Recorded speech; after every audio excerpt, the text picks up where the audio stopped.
Catus, Maximus here. This is a quick kind of table review of these Capri, in this case, straight handle 1/4 inch and 3/8 inch drive 72 tooth ratchets. Even though it's a little cheesy, one of the things I like best about them is that they have a ram's head logo, and the screws do go through the body of the ratchet and into the bottom plate. That's indicating a little bit better quality because when you, if you do get a rebuild kit, I haven't checked if you can get them for the Capris, it means that any part of the ratchet that may strip out from a screw being over torqued or something like that is also replaced versus being screwed into the body. Aside from that, I guess the short of it really is that I did buy these. I do a lot of tool reviews, and a lot of people have asked about Capri ratchets, so I spent $33 on both of these, shipped off of eBay. Total, it was like 18 and then 15 for the 1/4 inch.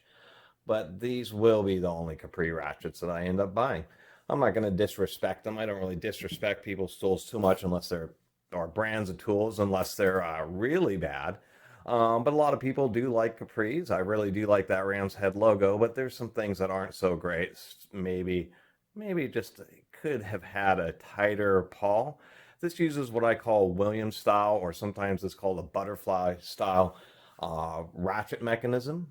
I say Williams style because Williams has been using that design for at least a half a century. But these are a 72 tooth design, and they're just not, they're super great. They're not super great. They're like a better version of the Duralast 72 tooths. And some of the things that throw me off. I mean, it is a direct impingement. So direct impingement means that when you're ratcheting, the switch actually moves back and forth because it's captured with the rocking pawl. I'll take it apart in a second.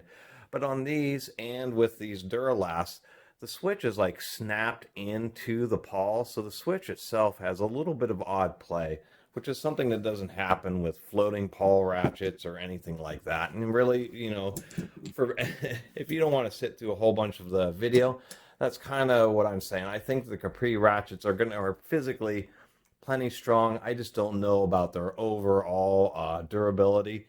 And there isn't any kind of actual O-ring sealing in them. To tell you the truth, there's been a lot of videos. These Gear Wrench 120s really seem to hold up pretty well, so you'd be better off with that.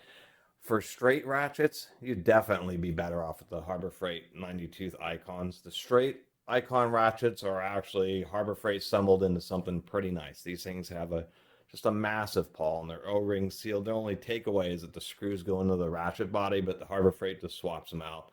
O-rings around the switch on these icons. And if you want a more traditional style, this is the OEM I just reviewed, and it uses a 36 tooth, but it's like the quality version where the switch is actually keyed into the pawl. Then there's a cross screw that screws the switch down so it's really tight. Come on, camera. And there's O-ring sealing around the anvil and around the switch. So it's exactly what you're after. If I were going to Antarctica on a service mission and couldn't get any ratchets fixed or replaced, I'd be taking the OEM 36 tooth with me out of all these. That's all I'm saying here. So the Capris aren't too bad at all. I think the ball detents are pretty good. I think on both the ratchets they are nicely centered. This one's a little bit off, but it's okay. I think the detent strength is just fine. One thing I will mention is they must have not drilled the hole quite deep enough on this 1/4 inch because it's been a long time since I felt a detent. You almost need a screwdriver to get the sockets off. So it's like some of those snap-ons. I will give it to them for that.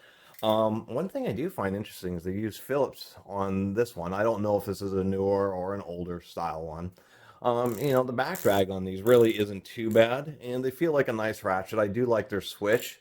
It's definitely a pretty low profile and really unobtrusive switch on these, and certainly better than those Duralast 72 tooths. They really are like a better version of the Duralast. Both of these ratchets use the same ratchet mechanism, except for the Capris indeed are nicer than that Duralast, but that's, kind of where they stop.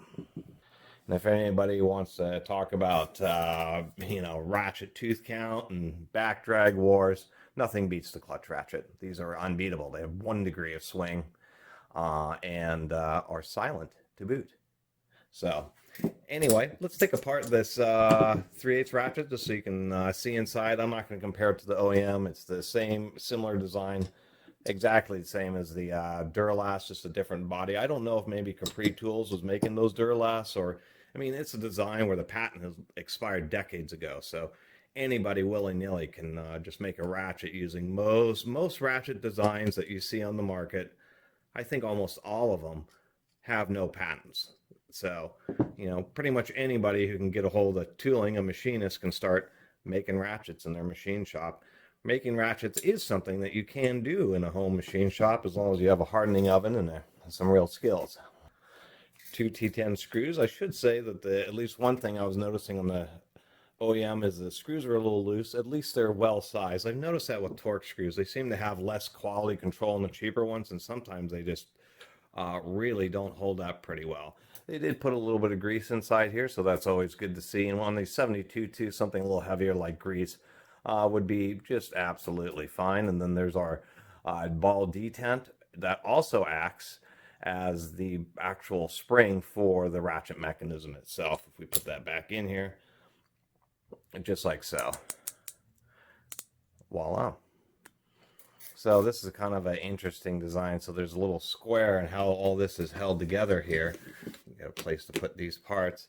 And then the switch, I do have a ball bearing, but the switch actually comes out from inside the ratchet. It has like a little flange there. And so that's why the switch is so small, so it can actually fit. What's interesting, since it's a square drive, if for whatever reason, well, there it falls out. It fell out. So, which is actually kind of neat, because for whatever reason, you could actually make the switch point upwards instead of downwards. So, interesting bit there. But this is the component that really didn't satisfy me. Because obviously we can see there is no O-ring sealing or anything there. And it being kind of floating, this whole mechanism is all held together literally by the two side screws. Where, say, on this OEM, even when you take it apart, only the anvil comes out. The ratchet pawl and the switch are still screwed together and as a independent unit in the ratchet body. And so that's obviously a higher quality setup. So let me get this back together. Anyway, to finish this up here, with these Capri ratchets, they are cheap, and I think they're just fine for general use kind of ratchet, but they are just okay.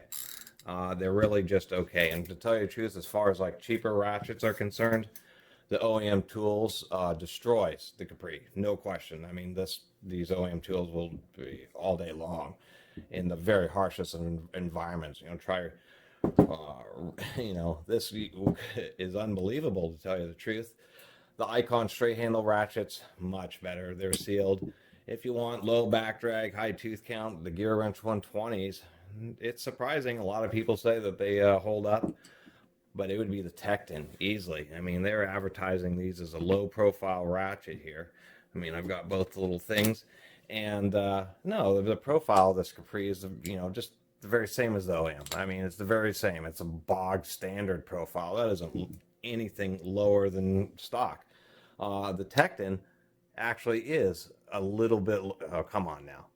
The Tecton is just slightly lower profile, and this is something else about the Tecton 90 tooth, is that the switch is indeed much lower profile. It's actually recessed, and because of the larger diameter handle, it actually, when you drop it, the switch doesn't even take any impacts at all. So much lower profile switch, 90 tooth, and this is something surprising.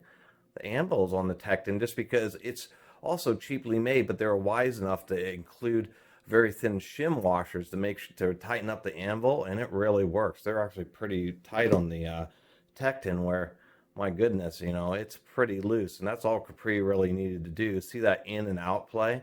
Just having like a 5/1000th of an inch shim washer would have dealt with that, and Tecton was wise enough to evaluate the product and figure out just a simple factory solution like a sim washer, which really tightens up the anvil. The Tectons have more teeth at 90 teeth, and they certainly have a heck of a lot less back drag than the Capris. The Capris aren't bad, but the Tecton's far less. So if you're going to spend your money on a cheaper ratchet, to tell you the truth, I'd go with the Tecton 90 teeths. Anyway, I really appreciate everybody who's been watching and subscribing, and I hope everybody is staying healthy and safe as much as they possibly can. And if you haven't subscribed to the Catus Maximus channel, please do. Until next time, Catus Maximus out.